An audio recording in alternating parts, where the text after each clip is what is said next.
All right, we are live. Happy Tuesday, everyone. Just gonna double check that we're on here now. I see us, we're live.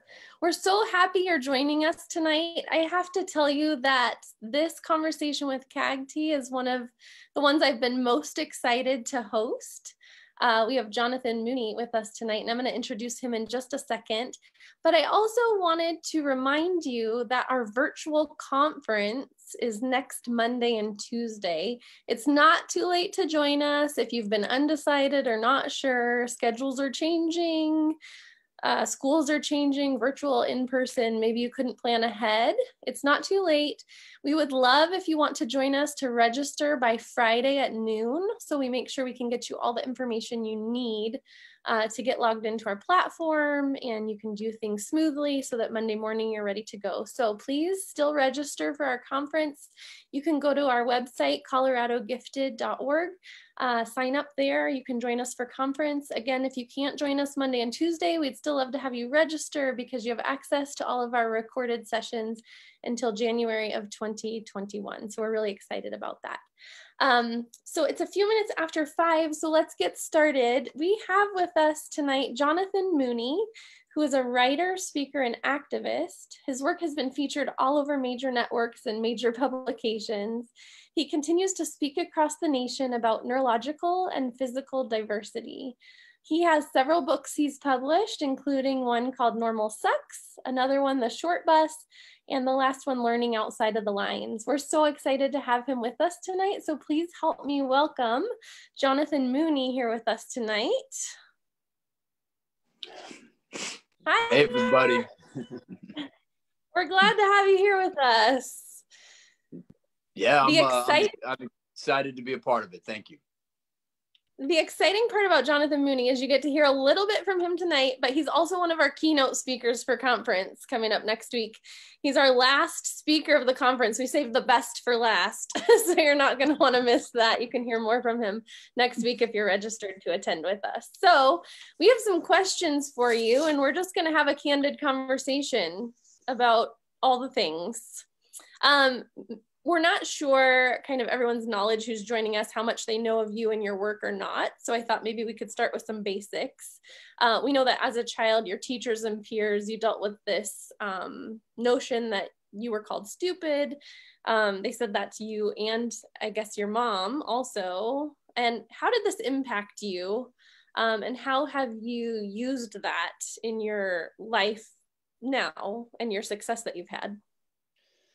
Well, yeah, kind of stupid was just the beginning of the list. To be frank with you, there were a whole bunch of colloquial and then more clinical ways to describe me. You know, I was the kid who spent a lot of the day chilling out with the janitor in the hallway. I was the kid who grew up on a first name basis with Shirley, the receptionist in the principal's office. I was the kid who, you know, spent a lot of time hiding in the bathroom to escape reading out loud. I was called the stupid kid, the lazy kid, the bad kid.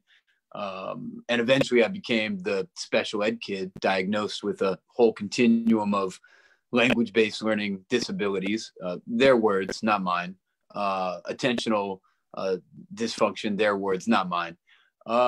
And generally came to see myself not as different, but as deficient. And I'm not really alone in that. So many young people who deviate from the mythical middle of the bell curve get the message that they are less than in some way. So I took that personal experience and frankly, what was a fairly arduous journey of healing, and that's the right word for it, and personal transformation. And when I kind of made it out the other end, okay, you know, graduate from a Ivy League university, as you mentioned, author of a couple books, third about a year ago. When I came out the other end, okay, I decided it was my moral obligation to kind of throw a rope or a ladder or whatever I could back down and help folks who were in the same situation that I was. And that's pretty much all I've done. Actually, all I've done for 20 years, be an advocate for folks who learn outside the lines. I love that. We need you in our communities. One question I have is, what point, because I think, you know, a lot of parents have lost hope because their kids already feel that brokenness based on labels and things that have been assigned to them. At what point in your journey do you think that healing really started to happen, or were there things that propelled you into that? I think parents might be interested in, you know, where did that transition happen from the hurt of it all to really healing and being able to move forward? Yeah, I mean, I wish I could say that it was a straight line and a straight path, Sure. and it's not, because that's not the world we live in. What I can say is that there were certain core seeds planted along the way that laid a foundation that eventually propelled me to see myself differently, and to challenge and critique the messages I was getting from a sort of dominant culture and a pretty powerful institution of education. And those seeds were first and foremost, and this really was, you know, a message of my mom, from my mom, that they were wrong about me.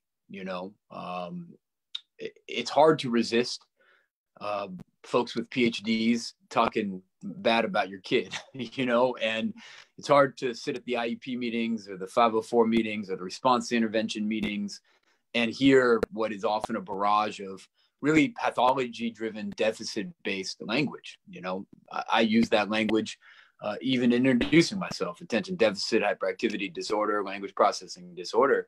And my mom really was a consistent and persistent voice in my life that different isn't deficient. And it was something she preached all the time. And she preached all the time that what was happening to me was wrong, with a capital W, you know, like wrong in a social injustice sense, that nobody should be demeaned or demoralized because they don't fit what other human beings think you should be. And so I think holding on to that message is really important. The other thing, though, that I think is really important for parents listening out there who maybe are worried about their young person in their life, is to find multiple messengers for that message. You know, at some point, mom or dad, and here I'm speaking as a father myself of 3 young boys, you know, we become like the Peanuts character. You know what I mean? We're just like, and it's in one year, never even in that year. You know, it just doesn't. So we got to find different messengers. And I can tell you, at one point, my mom, at a particularly low point in my life, when I had left school in 6th grade and had a plan for suicide, she found a video recording of a young man who was being interviewed by Dateline or 2020, one of those news magazines. And this young man was being interviewed because he was in his early 20s and he was a student at Yale Law School. But the thing about this guy is he couldn't read a word. He was dyslexic, like me. And it's impossible for me to articulate the amount of hope that gave me, because this guy, his mother read every one of his law books to him. That gave me hope. Now, let's be honest. Sucks to be the guy's mom, you know, like I didn't say it was hopeful for mom, right? You know, we'll get you a dorm room in New Haven. It'll be all good. But it was hopeful for me, you know, to see a North Star and to see an image of a positive future. So be that messenger, mom or dad or caregiver or teacher, whoever it may be, but also find some ways to surround young people with atypical brains with role models of people who have gone off to live a good life, to thrive, to be happy as they are, not how we think they should be. Awesome. I love that message. And for those who may not know your story as well, your K-12 education was headed in a certain direction, but the hope of your story is where you are now. So do you want to tell us a little bit more about post K-12, what your journey was? Yeah, you're so nice with these euphemisms of heading in a certain direction. I'll just, I was told I'd be a high school dropout. I was told I'd be unemployed. I was told I'd be incarcerated, and those things didn't happen. Opposed to being a high school dropout, I graduated from Brown University with an honors degree in English literature. Opposed to being unemployed, I became a writer. The first book I wrote as an undergraduate at Brown. And opposed to being an inmate, I became an advocate.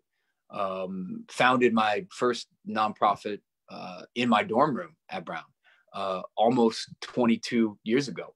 And that's really been, my life mission, is to challenge the deficit model that surrounds atypical brains, to challenge the institutional and cultural structures that enforce normalcy on human beings, and to advocate for a world, a set of institutions grounded not in the myth of normalcy, but in the reality of human difference. Awesome. One thing that we often have a lot of teachers joining us on our conversations with CAGT. And one of the questions that I wanted to ask, because I think we feel bound by the institution often, and the systems that are in place within that. And I saw this question, and I think it might help a lot of us reframe how we think about it.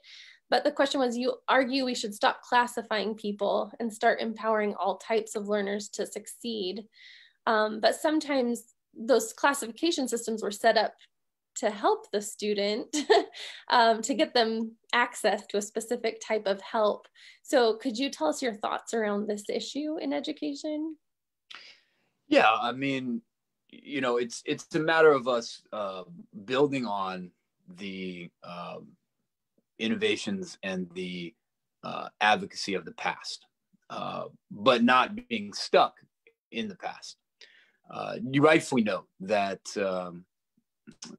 special education as a system, as we know it, really brought into life in 1974 with the passage of the Individuals with Disabilities Education Act. That was a radical moment of inclusion.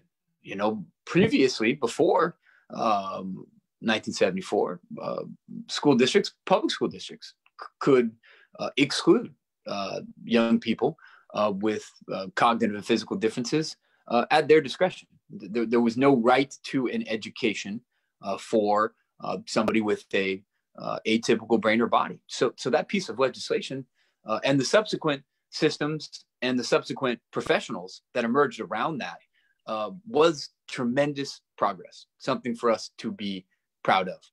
But like any progress, it's imperfect. It's not all good. And what happened in that moment of time is we, as a society, decided to provide individualized instruction. Again, individualized education plans came from that piece of federal legislation. We decided to provide individual instruction only if you pathologized yourself, only if you raised your hand and said, you know what, my difference is in fact a deficiency.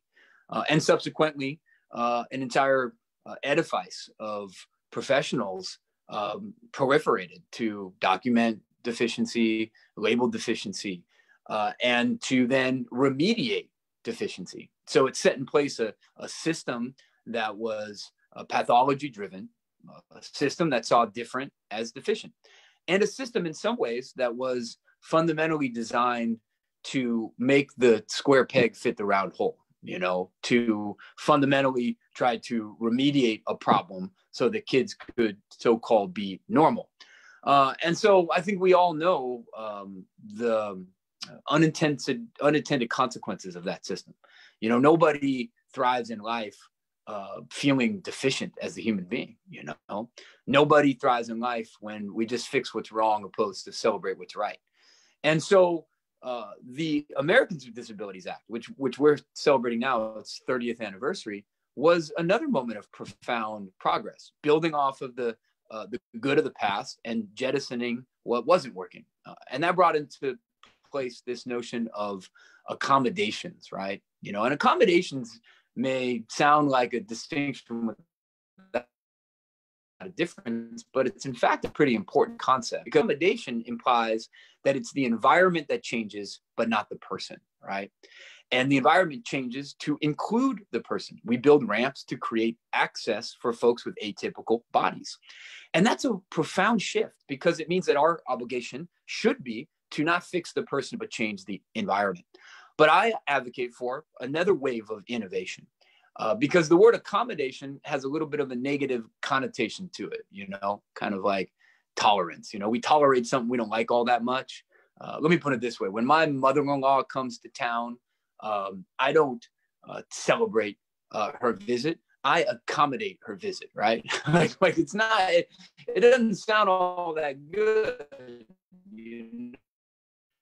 So we should be beyond accommodation. We should be striving for universal design of instruction, because the reality is ability is not a fact in the world. It's a construct we create. It lives in the interaction of human difference and environment. And all of us at some point experience being enabled by a learning environment or experience being disabled by a learning environment. And so universal design of instruction as a concept is all about trying to imagine schools, places of work that work for not just some people, but ultimately all people. And I think there's a real opportunity to think about how we re-engineer the system to fund the activities that would provide universal instruction and would benefit the kid like me, of course, but would also benefit all kids. Because if we know anything, it's the only normal people are people you don't know very well. The moment you get to know another human being, it's their differences that constitute their humanity. And we should be fighting for every single human being's right to learn and be different. I can't think of a more important message in our world today.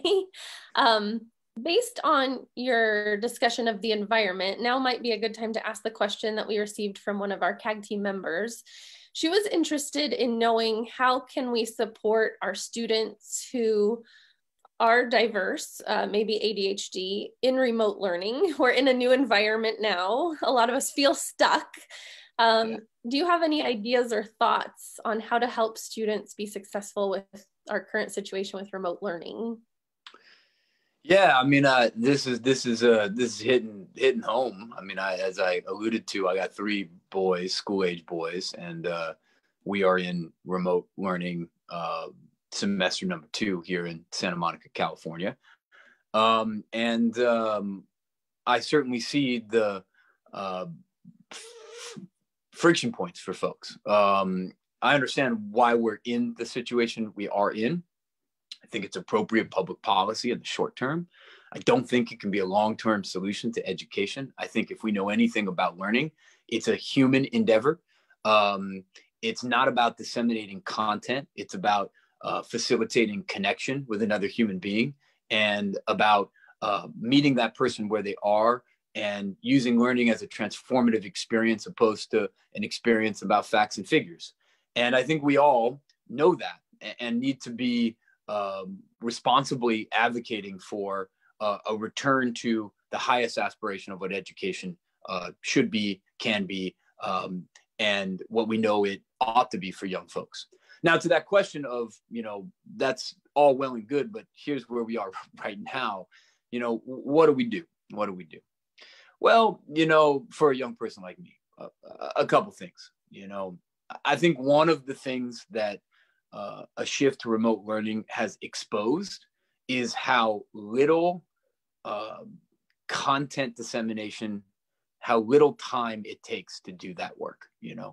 When we look at the pie chart of education now with this sort of view into it, disseminating content is 20% at most. The rest of the day was talking about the content, experimenting with the content, doing something with it. So I say that to say that I disagree with policy decisions in which a young person is made to sit for the equivalent of a school day listening to a lecture or disseminate content. That doesn't work for any kid. It certainly does not work for an ADHD young person. So I encourage parents to be advocates and to take what they can from the distance learning experience, to take the moments of real, authentic learning from it, and to replace and reject the things that don't work. and to build a more authentic learning network around a young person.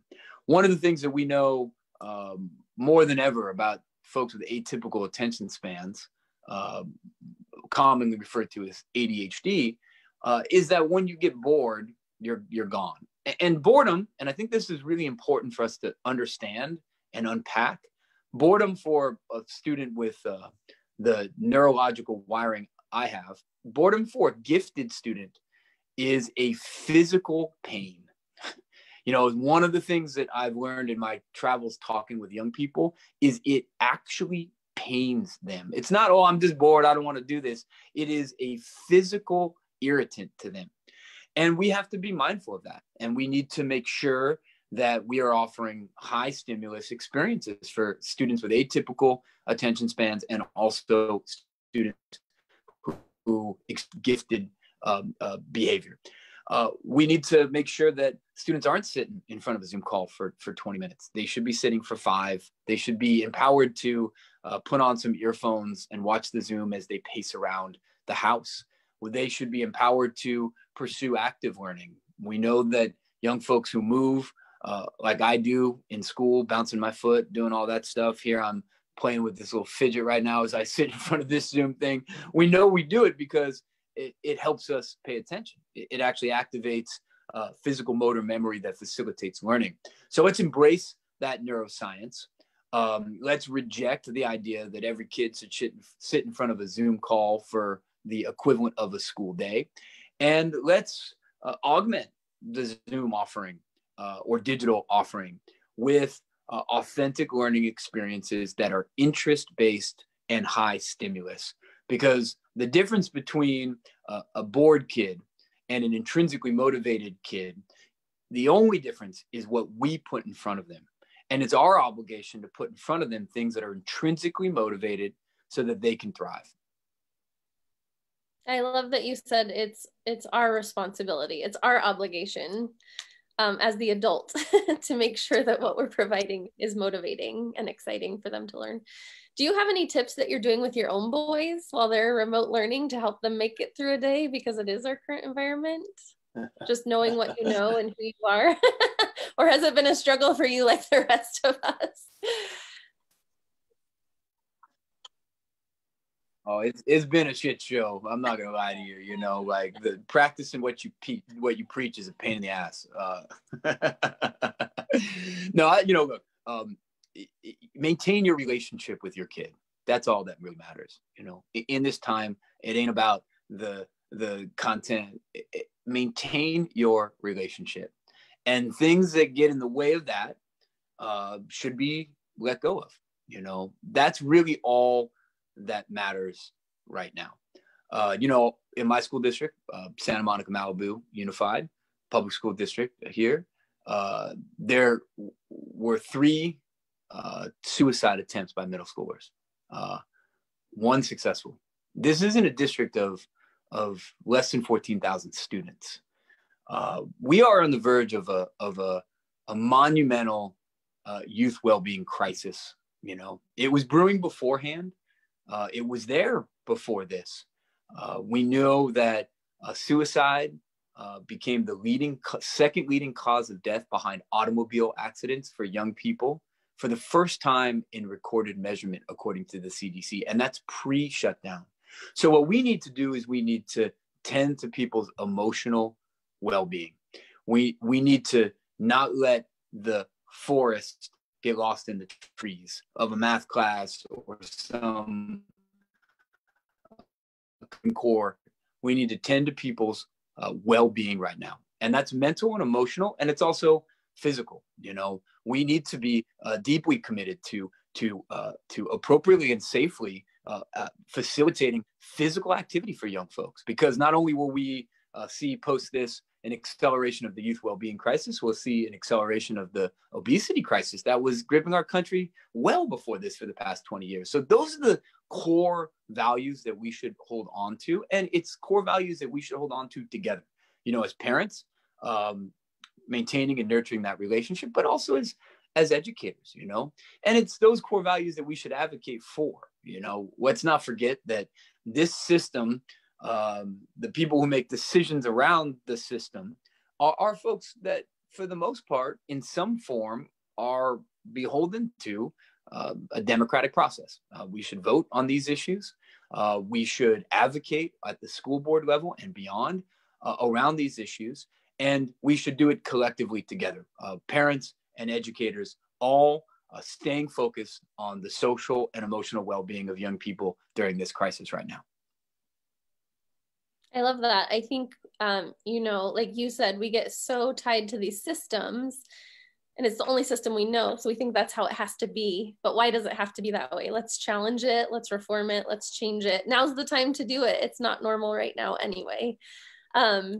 One question I have for you, what are some harmful representations of normal that you see in our culture or in conventional wisdom that us viewing should fight against in our own maybe belief system or systematically? What are some of those things that we need to be able to recognize and and not just become a victim to? Well, you know, I think it starts first of all with our language, you know, and I'm guilty of this. You know, I'm not the language police. But when we say things like, "Oh, that person's normal, that person's not," "Oh, I wish we could just go back to normal," which I frankly have said, I think we are not being thoughtful about the cultural baggage of that term. You know, I mean, the word normal has a frighteningly short and nefarious social history. You know, normal is not a fact that was discovered by scientists somewhere, but it was a construct that was created within a certain cultural context. The word normal did not enter the English language until the 1860s. That's a surprising fact when you think about how we act like normal has always been and always will be. It emerged, obviously, in the 1860s during a time of standardization and industrialization, in which there was a cultural imperative to make everybody the same, to turn out widgets in factories. And the word normal was used, and still is, to disenfranchise, demean, and dehumanize whole swaths of human beings. It was used to pathologize Black and brown folks. It was used to stigmatize and pathologize women and folks with atypical sexualities.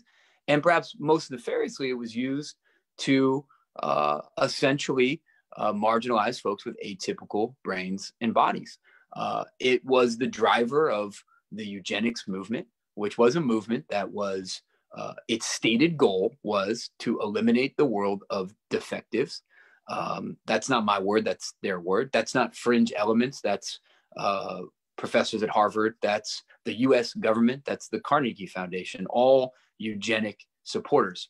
And so we should be mindful when we say things like, "Oh, when's it going to go back to normal? Oh, he's normal," because that word means a lot. And that's a first place to start. Second thing around cultural representations is we got to be mindful of how we all fake being normal, and perhaps more so than ever on our social media channels. You know, forget fake being normal. We fake being better than normal. And we are beaming into everyone's minds, children included, but all of us, unreal images of what it means to have a body, be a human, where to live.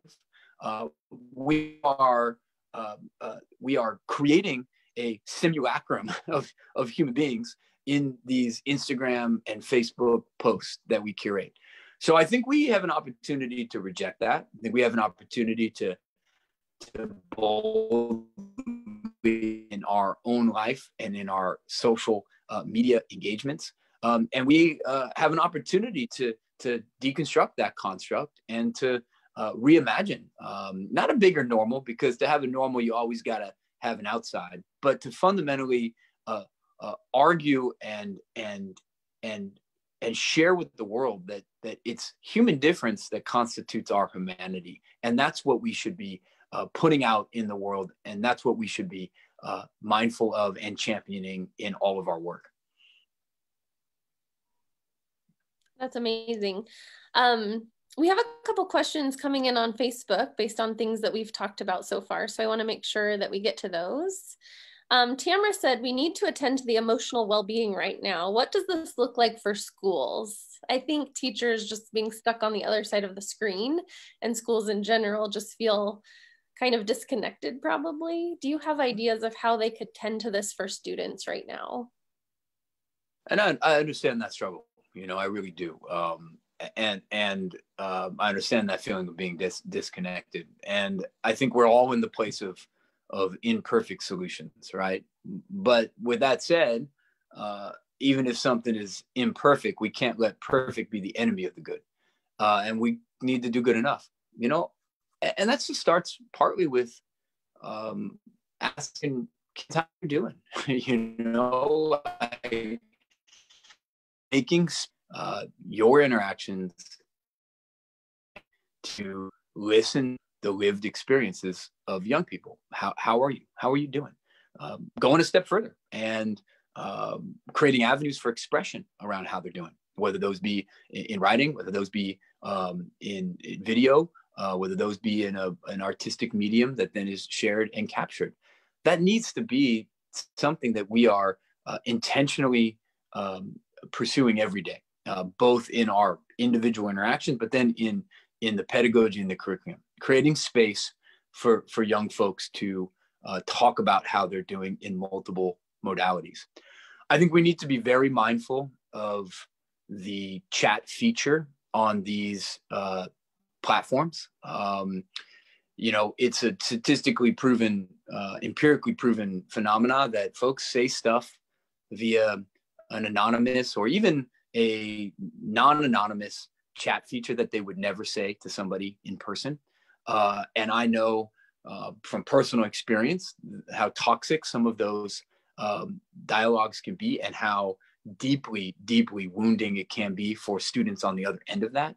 So I think we need to think pretty seriously about our policies around that chat feature and beyond. And then I think we need to make it okay. And I know that this is hard and this may not be in your control as an educator, but if it is, we need to make it okay for kids to opt out of some stuff. My middle son, somebody who is a hands-on, tactile, kinesthetic learner, there are things we're opting out of because of what I alluded to before, which is boredom is not oh, you're bored thing. It's a physical phenomena. And we need to make that okay. And parents need to hear from educators that that's okay. Now, again, I understand the limitations on that. I understand, depending on your circumstances, that might not be within your power. But if it is, do so. Because that idea of giving folks permission to take care of themselves and prioritizing that over a particular content lesson, that goes a long way. And that means so much for parents and young people to hear it come from a teacher, come from a support specialist, come from a principal, be that messenger who not only talks about how we need to tend to our emotional well-being, but then creates those spaces in the way that I just described for people to do so. Thank you. I think again, it's all about permission, flexibility, knowing your students and what they need, making sure that they're okay. Another question that came from Facebook, I'm not sure who asked it, I can't find it right now, but she was curious your thoughts about medication. Like, you have a student who's struggling, you go to the doctor, you go to a response intervention meeting, and it's like, should we start meds? What are your thoughts around that for students? Well, before I reflect on the medication thing, or the answer that specifically, that should not be the first thing said at a response to intervention meeting, at a IEP meeting. It should be way down on a very long list of other things that were said and tried before. Unfortunately, and this is not an uncommon question, so whoever asked it, you're not alone in wrestling with this. In my 20 years of speaking, I would say it's probably the most common question I hear people wrestle with. And unfortunately, for a variety of different reasons, that is the sort of fix it. We think we can fix this with this thing.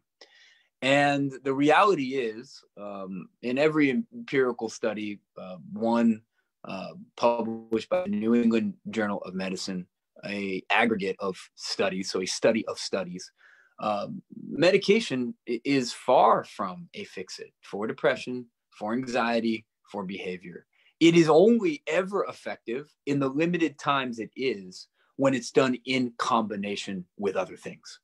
And those other things should be the top of the list. And what are those other things? You know, those other things, and again, this is empirical, this is not opinion. Those other things are modifications to the environment. You know, we have a passive learning environment where kids spend somewhere upwards of 75% of the day sitting still. And then before distance learning, if a kid couldn't sit still, the number one punishment for them was to lose, guess what? Their recess, right? So we have doubled down on sit down.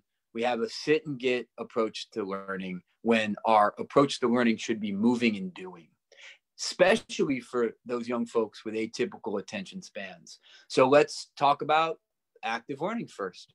You know, we know that diet makes a difference. Let's talk about that. You know, we know that young folks at home have had a lot of access to food that they would not necessarily have during the day. And we've seen, as I alluded to before, some physical health consequences to that and challenges with attention or exacerbation of underlying neurodiversities around attention is occurring. So let's talk about that.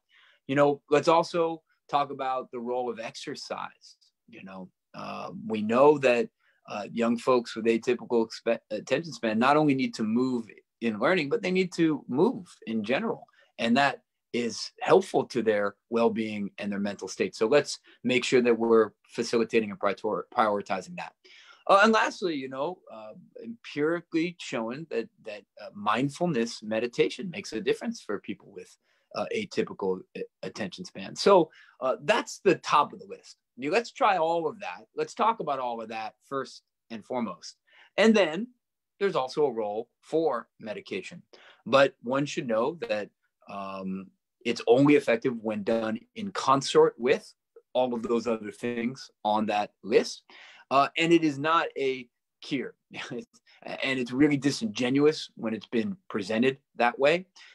It is a tool. It's a tool that works best when being used with other tools. And it is a tool that may work for a year, may be needed for a year. And then as the ecosystem around a young person changes, it may not be needed then. So let's stay open and flexible, and let's be multifaceted in the way that we look to support folks with atypical attention spans. I think that's great that it can be a tool. There's lots of tools. There's many other tools to try first before we resort to changing the inside of someone's body and how it's made up. We have another question from one of our CAGT members. She was wondering, what are some things that helped you with your executive functioning? I think sometimes with students who struggle in the classroom to get things turned in, pay attention, we come back to executive function and we want to support them with that. What has your journey been, or how do you deal with those softer skills that help us to just be successful with the expectations? Well, I mean, look, that's a real thing. You know, I have explored the feasibility of stapling my car keys to my forehead. Okay, like I like, and FYI, if you're exploring the feasibility of that, it does not work. Okay, I'll save you some time. I got the attention span of a gnat, you know, and so that's a very real thing for me. And I'll be honest, you know, there's all sorts of tactical things we can do. You know, you got this folder, you got this bin for your stuff. But at the end of the day, I think what we really need to do is we need to empower a young person to ask for help for the things that they need help with when it comes to executive functioning. And we need to point them towards high stimulus activities, high stimulus pathways, and ultimately ensure that they build a ecosystem in their adult life that is aligned with their strengths and talents. You know what? Not a good idea for me to be your accountant. Okay. That is the surefire way for you to end up in jail. I need to make life choices based on my understanding, my strengths and weaknesses. And I need to be supported in doing so. And I need to practice self-advocacy, and I really believe that as it pertains to executive functioning. I ask for more help from my wife, from my children, from coaches when I was in college, to help me manage this. Reminders for these things, text messages for this, all those strategies. Being a self-advocate is what facilitated me asking for help, knowing what I need and having the efficacy to ask for it. But that transcends executive functioning. When you really look at the life trajectory of young folks with atypical brains, specifically twice exceptional 2E young folks, they are thriving in life when they know who they are, know what they're good at, know what they're not good at, and have the self-advocacy ability to ask for help around the things they can't do. Not fix those things, but ask for support. And we need to practice that. You don't learn to be a self-advocate because somebody tells you to be a self-advocate. You learn by practicing it. Students should be running their IEP meetings, maybe not right up front, but as we advance in their education, how can they get a job and be an advocate for themselves if they can't run their IEP meeting with a bunch of folks who are in their corner? We need to create opportunities for young people to practice that skill, because I don't spell well, I don't read well, I don't pay attention well, but the thing that I do well is I advocate for myself, and that's the skill that made the biggest difference. Such an important skill, and it can be so difficult for young people to understand the importance of that skill, but we can keep working on it and encouraging them to learn how to do that.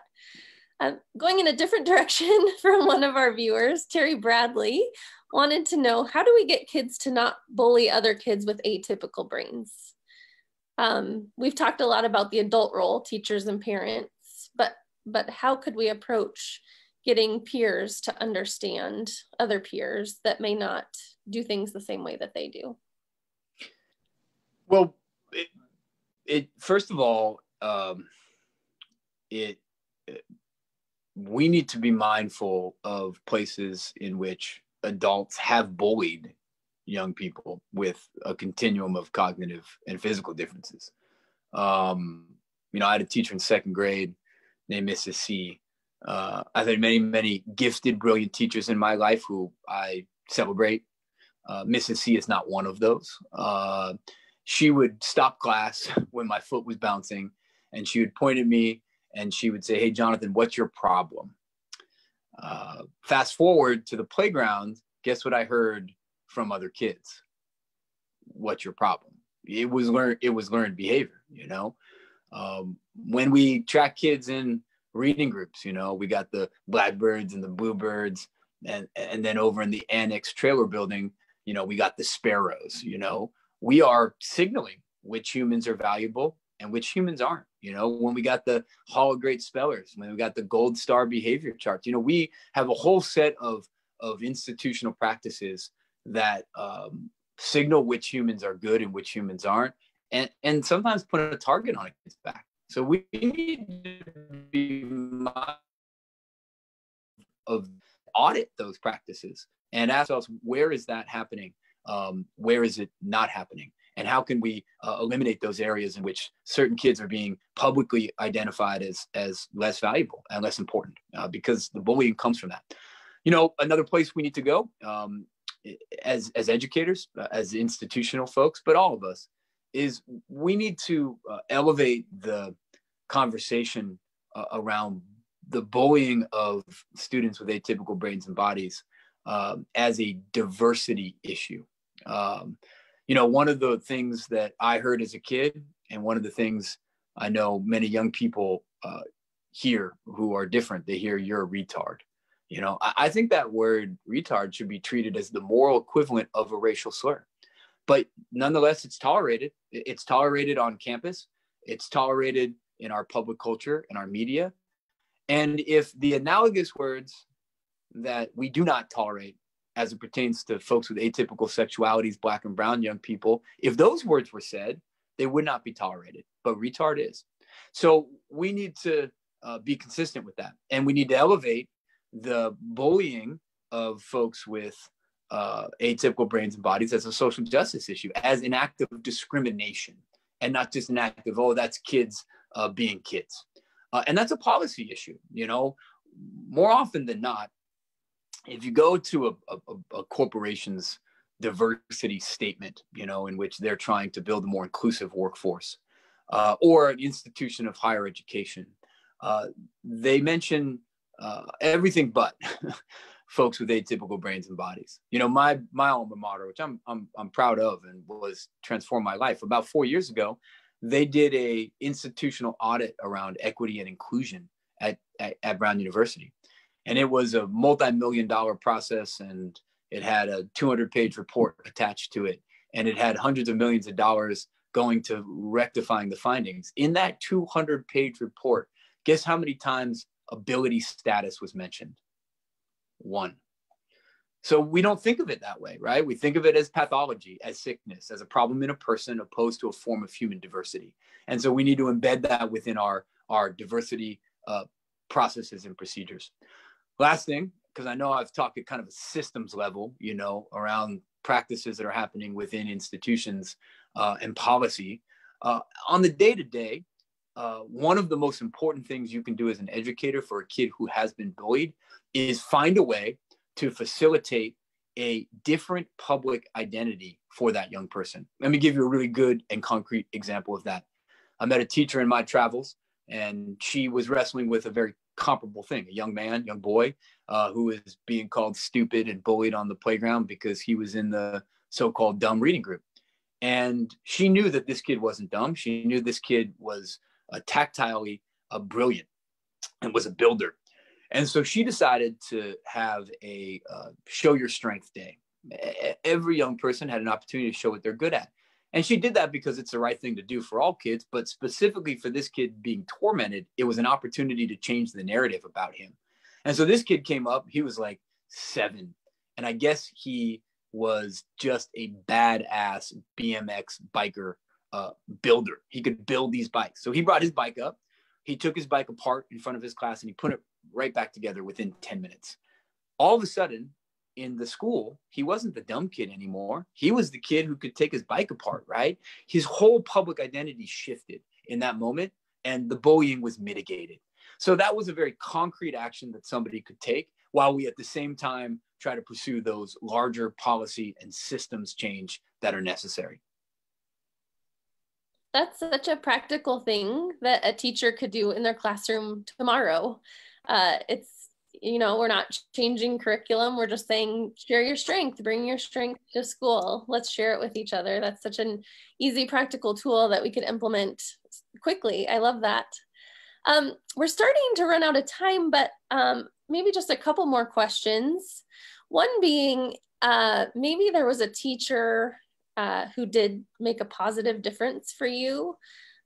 What did they do that meant the most to you? Or what could a teacher do to change things for a student who's experiencing something similar that you did? Yeah, well, you're right. With one amendment, it was teachers. You know, like I had many folks, educators in my corner who facilitated my journey of change and transformation. One of those, probably the first, was a teacher named Mr. R. He was a 3rd grade teacher, and he was right after that 2nd grade teacher that I alluded to moments ago. And this was a guy who just had a relentless, ferocious commitment to the idea that everybody has something right with them. Everybody has something good. And he saw his mission in life to surface that good, to celebrate it, and then to help a young person start to think about how it can fuel a positive future for them. That was his job. That's all. He didn't think he was there to disseminate content or build basic skills. He was there to ignite that sense of capacity in every one of his students, whether they had a learning difference or not. And so he would come to every kid and, you know, he would say, hey, what are you good at? What are you good at? What are you good at? But I couldn't answer that question because I was in a deficit orientation. All I heard at the IEP meeting, the 504 meeting from the psych eval was what I was bad at, not what I was good at. So he would ask me, hey, what are you good at? I'd say nothing, nothing. But the thing about Mr. R is he never gave up, never. And eventually he came back to me and he said, hey, look, I've been watching you and you are wrong about yourself. You are so good at telling stories. Now, sometimes they're inappropriate stories you tell, he said, but I don't care. You are so good at telling stories. You could be a writer. And I was 9 years old. Nobody had ever said anything like that to me in my life. I said, a writer, Mr. R? Are you out of your goddamn mind? I can't spell, man. And the guy looked right at me and he said, Jonathan, screw spelling. And that really changed my life. He put aside what I couldn't do and he focused on what I could do. And that was a revelation in my sense of self, and it was a revolution in my education. Every single young person has something right with them. Every single young person deserves an education that isn't about what's wrong with them, but is about scaling and building upon what is right. I think going back to something you said earlier about the Industrial Revolution and this word normal coming out and education really coming about in that same time frame. And we expect our students to be generalists that are good at everything versus specialists that are good at what they're good at. And let's grow that. With the story of spelling, I listened to a talk that you did at a university, and your mom played a part in that too. She would take you out of school on Fridays so that you didn't have to do the spelling test. Is that correct? Yeah. So, one of the things I'm most hopeful about is, over 20 years, I feel like we have a consensus, maybe not a systems level implementation, but a consensus with the people who matter most, which is the frontline educators, that we need to celebrate the unique strengths and talents of every kid, But the challenge is we can't just talk about the strengths and talents. We have to make time to nurture them, in their day. And if you're a kid like me and you look at how the day is spent, the week is spent, the month is spent, the year is spent, we spend our time trying to make the square peg fit the round hole. We spend the time trying to fix the problem, right? And we have to reject that and make time for the good. And that's what my mom did, my mom, believed that I had a right to an education that wasn't just about my problem. Unfortunately, most of the school week was all about my problem, and nothing embodied that more than spelling test day. Every Friday was spelling test day. What a wonderful way to end the week, and every day leading up to Friday was remediate my spelling. We would do flashcards. We would build the words with blocks. We would draw the words in the sand. We would do interpretive dance to try to get the words in, right? It was all about trying to, make me be something I wasn't. And one Friday, I came down to school, came down to the breakfast table before school. And usually we try to do some more phonics with the Pop-Tarts, but not that morning. That morning, my mom said, hey, Jonathan, today we are ditching school and going to the zoo. And every Friday for 1 year, because the school would not accommodate or capitulate around the importance of spelling, me and my mom did something I was interested in. We went to the zoo because I loved animals. We went to construction sites with contractor friends of the family because I was a builder. We invested in my interests and my talents because you are right. The Industrial Revolution said we got to be good at everything. But the reality is successful people aren't good at everything. They get good at something, and they get good at something that they care about. And that is what they build a pathway around. And that's how they build a successful and thriving life. I have so enjoyed our conversation tonight. I love that it's just been a candid conversation of the flow of questions and stories that you've told. Is there anything that you want to remind us of or to say to wrap us up tonight? Well, I mean, hey, enroll in this conference because I'm just the tip of the iceberg of amazing, thoughtful, engaging speakers. And I'm honored to be a small part of that program lineup. So if you're out there and you kind of dug this and you're all down with 1 minute talking about eugenics and the next minute talking about screwing spelling, then this is the conference for you. And you should check it out. The other thing I would say is I know we couldn't get to all the questions. I'm sorry about that. If you are out there and you have a question, a loved one has a question, a young person in your life would like to reach out, feel free to do so. There's two ways to do that. You can send me a direct message on the social media platforms. It's all the same thing on Facebook, Instagram, and Twitter. It's the Jonathan Mooney. Or you can just email me directly, jonathanmooney@me.com. I am celebrating my 20th year of being an advocate on behalf of folks who learn and live differently. And in celebration of that 20th year and in recognition of how far we've come, but how far we still have to go, I am donating my time to speak to young people and schools. So if that's something that you are interested in, feel free to write me in either one of those formats that I mentioned. Really appreciate y'all's time. I know it's a busy day to jump on a conference like this. Appreciate the folks at the Colorado Gifted and Talented movement, because that's really what it is, not an organization. It is a movement. And I was honored to be a small part of that important and very big work tonight. Thank you so much. I was so excited when I saw my name next to your conversations with CAGT. I was like, yes, I'm so excited to host that one. Just for all of our viewers out there, we will not have conversations with CAGT next Tuesday because we will just be wrapping up our amazing conference, and we will have just wrapped up Jonathan Mooney's keynote. And he has a book signing Tuesday afternoon as well. So you can purchase a book and then get on the book signing, and a book plate will come to you signed. So we would love to have you join us for our conference next Monday and Tuesday. Again, you can find all the registration information on coloradogifted.org. And then we will see you back here for Conversations with CAGT on the 27th. Thanks so much, Jonathan. Thanks everyone for joining us. Bye, everybody.